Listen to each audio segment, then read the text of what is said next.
Magandang araw mga boss, welcome po sa aking channel. Ngayong araw na ito ay may panibago na naman tayong demo setup. Gagawin natin ngayon is pambahay setup po, na may isang amplifier, isang crossover, saka isang mixer. Yung mixer natin ay 7 channel, saka DBX 234XS sa ating crossover. Tsaka sa amplifier ay si Tusundra B800.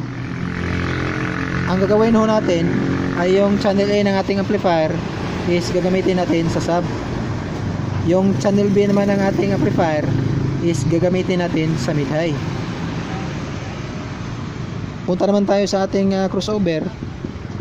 Yung channel 1 ng ating crossover is ito yung sa sub.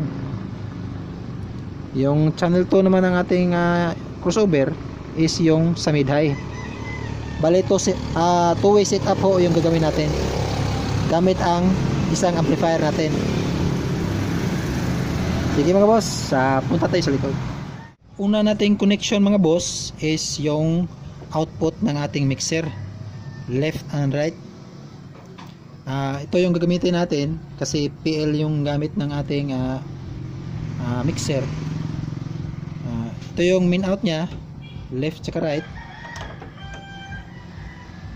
Yung output ng ating mixer is pupunta dito sa input ng ating crossover. Ito po yung channel 1, saka dito sa input ng channel 2 ng ating crossover.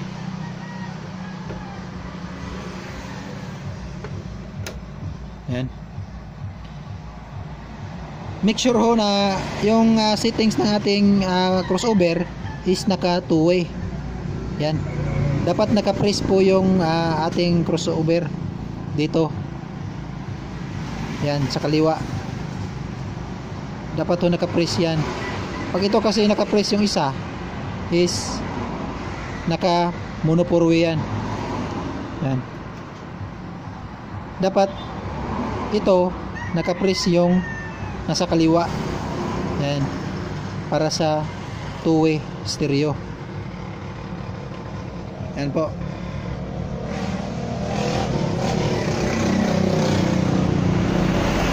Yung output naman ng ating crossover sa channel 1 is gagamitin ho natin yan sa low or sa sub.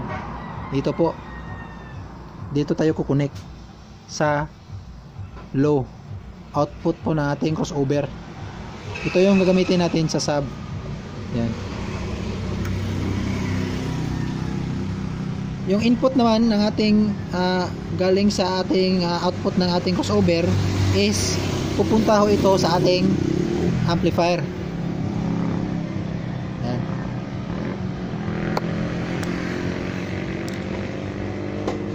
Ito po. Dapat ho yung ating amplifier is naka stereo. Yan. Dapat ho i-check natin, dapat naka-stereo siya. Yung ating channel 1 is gamitin natin sa sub. Dito natin i-input sa channel 1 kasi ito yung gagamitin natin sa sub. Yung channel 1. Yan.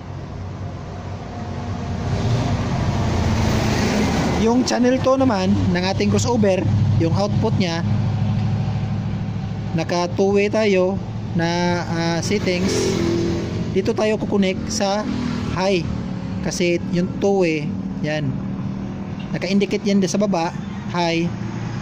Kung dito naman sa mid is not use yan. Dito tayo sa high, two-way. Yan. Dito tayo sa output ng high sa ating crossover. Yung output naman niya is pupunta sa ating amplifier sa channel 2 ng ating amplifier dito. Yung channel 2 ng ating amplifier is gagamitin natin sa mid-high. Dito natin i-connect. I-input tayo sa channel 2 ng ating amplifier para sa ating mid-high. Yan.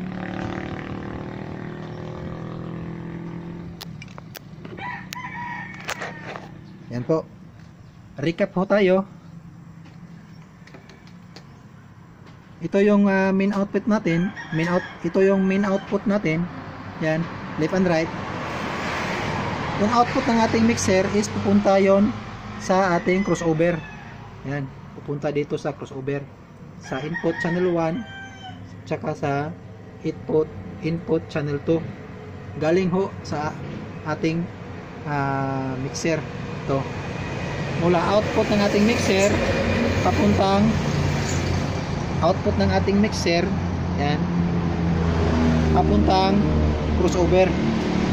Dito input, yan, dalawa.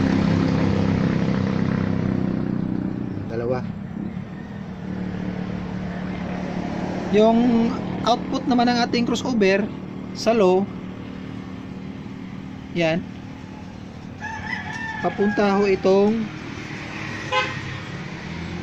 amplifier. Kasi yung gamit natin is channel 1 para sa sub. Ito yung gagamitin natin sa sub, yung channel 1. Kaya dito tayo output sa crossover, i-input tayo sa channel 1 ng ating amplifier para sa sub. Yung channel 2 naman ng ating crossover para sa mid-high, dito tayo output ng ating crossover is high, papunta siyang input ng amplifier sa channel 2. Ito yung gagamitin natin sa mid-high. Yan po. Tingnan ho natin na naka-stereo siya. Yan po. Iti-testing na ho natin yung ating connection. Yung kuan pala, yung ating speaker, kukunik natin. Ito yung sa sub, sa channel 1 siya. Ito yung speak on ng ating mid-high sa channel 2. Yan. Yan ho yung ating connection. Mostly ho ginagamit itong connection na to kasi sa pambahay nang wala pang equalizer, may isang crossover lang saka isang amplifier. Yan, ito yung magandang setup. Yan o, isa sound check ho natin kung ano yung resulta.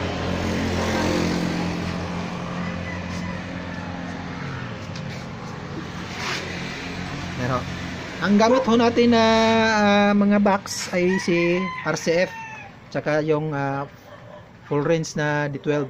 Yan ho yung gagamitin natin na box at saka mga, yung load ng ating RCF is Tsunami Live 700 watts. Saka sa mid-high naman is Live PE 12 400 watts. Yan yung nakaload dyan. Okay po, is sound check natin.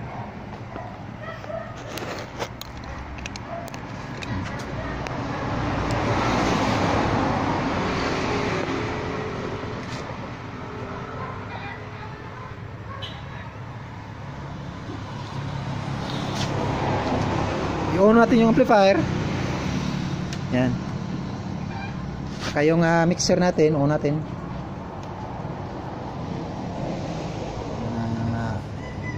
USB lang ho yung gagamitin natin.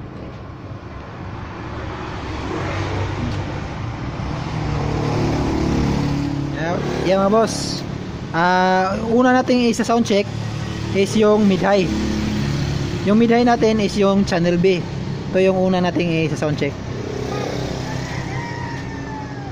Yan.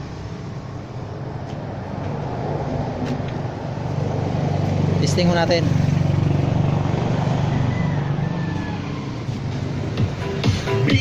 One, two, three, let's go.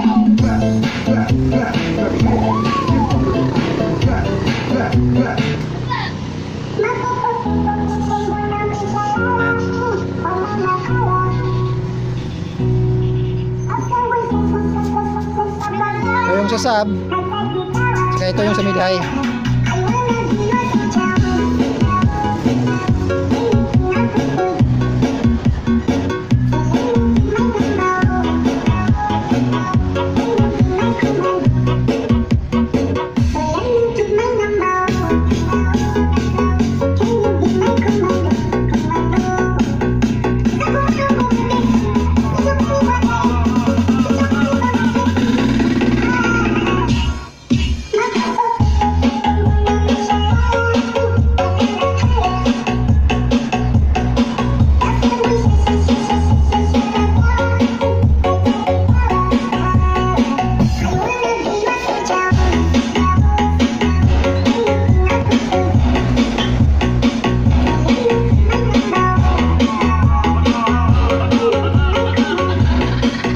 Ito yung connection ko mga boss sa ating sa amplifier, mixer, saka crossover lang na walang equalizer.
Yan mga boss, salamat sa panonood ng aking demo setup